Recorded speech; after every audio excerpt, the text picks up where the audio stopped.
Sometimes the difference between being stuck and moving forward comes down to one simple shift: turning excuses for inaction into opportunities for progress. What is avoidance coping?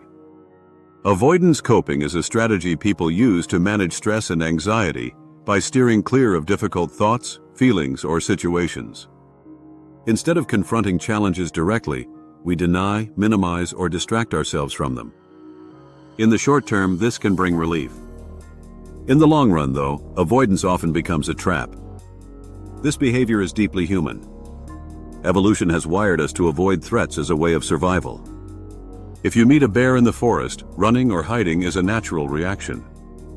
But in modern life, the bear usually looks more like a tough project, an uncomfortable conversation, or financial responsibility. While avoidance may ease emotions temporarily, it doesn't resolve the problem itself. Why avoidance doesn't work? It leaves problems unsolved. When you procrastinate on a project because you fear failure, the project doesn't disappear. Instead, the looming deadline makes the situation harder. Likewise, avoiding conflict in relationships only deepens misunderstandings. 2. It amplifies stress. The quick relief of distraction fades, and stress resurfaces, often stronger than before. A cycle begins: avoidance, temporary calm, mounting pressure, and renewed avoidance. Over time, this builds into a snowball of anxiety and frustration. It erodes self-esteem. Repeatedly dodging responsibilities can trigger guilt and shame. People begin to internalize negative beliefs. I'm not good enough, or I can't handle challenges. This undermines confidence and creates further avoidance. Research consistently shows that those who rely heavily on avoidance strategies report higher levels of stress, anxiety, and depression compared to people who face difficulties more directly. Breaking the cycle of avoidance. The good news is that avoidance coping is not a life sentence. With awareness and practice, you can retrain yourself to take action. Set a clear goal. Define what you want to achieve and break it into 3 concrete steps.